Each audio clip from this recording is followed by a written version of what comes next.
Hey there.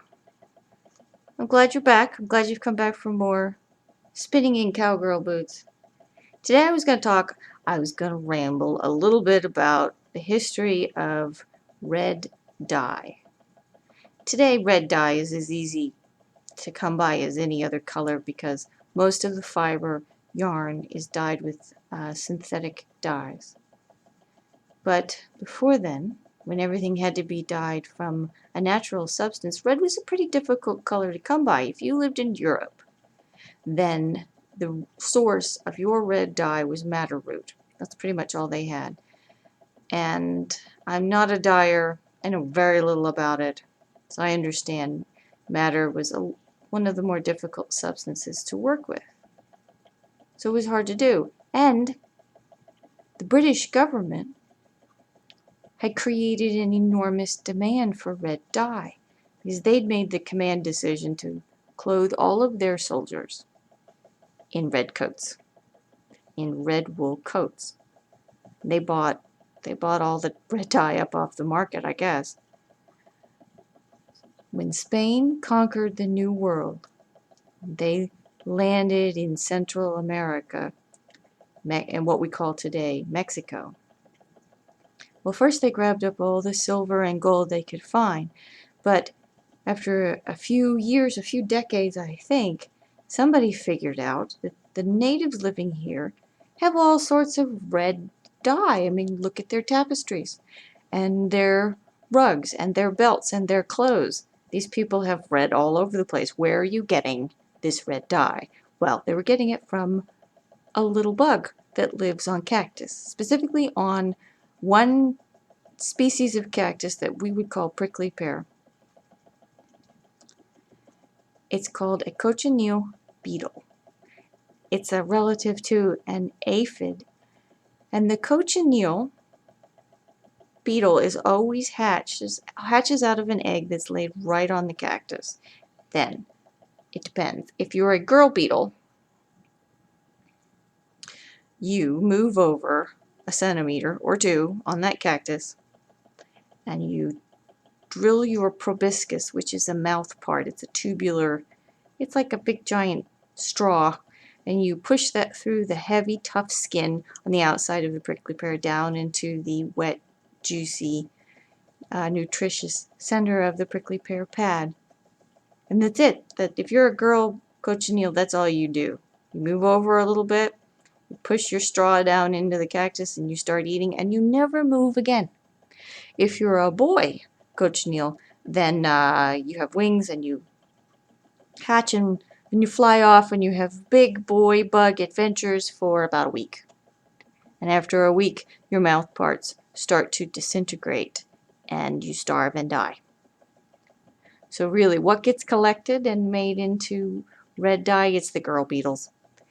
And they are on the cactus, which you think would make them easy to collect, but let me tell you, I've lived in southern New Mexico and West Texas and the very northern edge of where these beetles have their natural range, and they are not easy to collect, and I've tried.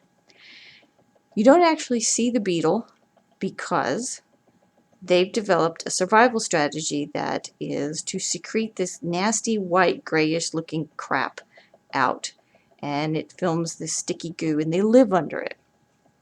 Now, I've read in books and I've looked it up on the internet, and everybody calls this white substance fungus looking. It doesn't look like fungus to me. It looks like bird poop. If you've ever seen a cactus that looks like it got covered in bird poop, that might be cochineal beetle. And like I said, I've tried to collect it and I never managed to be successful. I always managed to stab myself on those cactus spines, and I almost always managed to accidentally squish the bug and end up with this red, well, it's really red, and if you're not wearing gloves, it'll stain your fingers for 2 weeks. That's pretty much what happened to me. But people who were smarter than me and had more experience than me, they totally know how to collect this bug. The Aztecs were doing it for centuries, and there is ancient artwork out there demonstrating the Aztec technique of collecting these bugs. They did it, as I understand, with some sort of small special brush. I don't know how they didn't stab themselves, but I'm sure they were quite good at it. There are also nests. There's a technique of attaching a little straw nest right to the cactus and encouraging the girl beetle to live inside it and drill through the nest into the cactus and so on.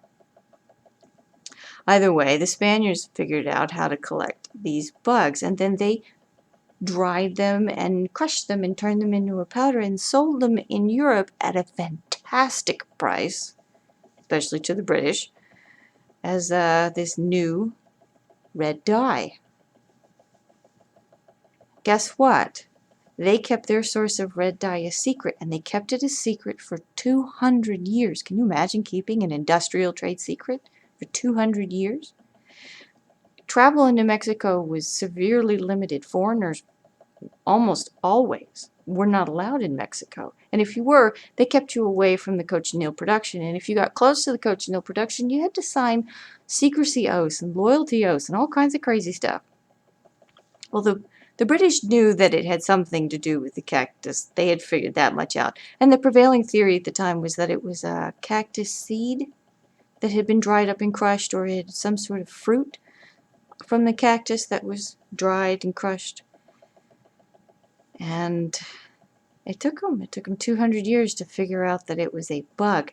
And then they couldn't figure out how were the Spaniards collecting this much of flying insect. Of course they assumed it was a flying insect. And the Spaniards had tons.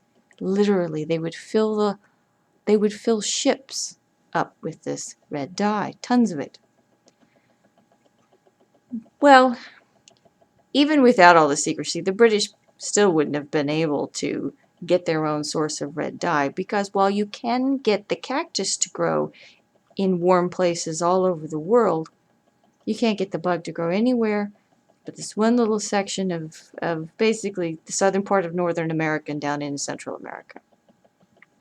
And the Spaniards tried. They imported cactus from the New World to the Old World, and you can still see it because it's naturalized. It's escaped from gardens. It's been hundreds of years, and now it grows wild in parts of the Mediterranean. You see it in Spain and in Italy.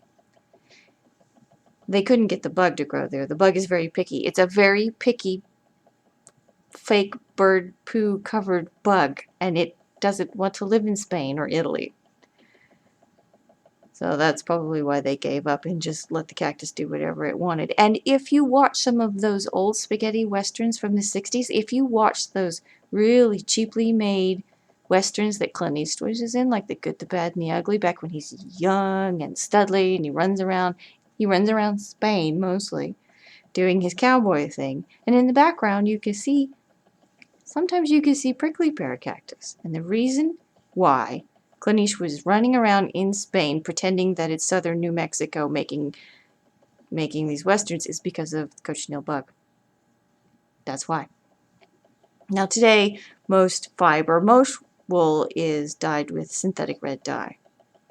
And they used to use synthetic red dye in everything, including food, until the U.S. Food and Drug Administration decided that red dye was a carcinogen and they banned the use of it. So, what did people do? They went back to the bug. Pretty much all food red dye, anything that needs to be dyed red and goes in your mouth or on your mouth, is made from dried up bugs. Ooh, it's made from bugs. It's in cranberry juice. It's in like strawberry flavored yogurt. It's in lipsticks. What else? I understand it's in a lot of grape jellies and jam jellies and plum jellies and sometimes tomato sauce. If it's labeled carmine, that's cochineal. So next time you take a big old swig of something red, or you paint your lips red, I want you to say, that's good bug. So I hope you enjoyed the little story, and I hope you have some red dyed fiber or yarn in your stash to rent out and play with. And I guess I'll catch you again for the next Spinning in Cowgirl Boots.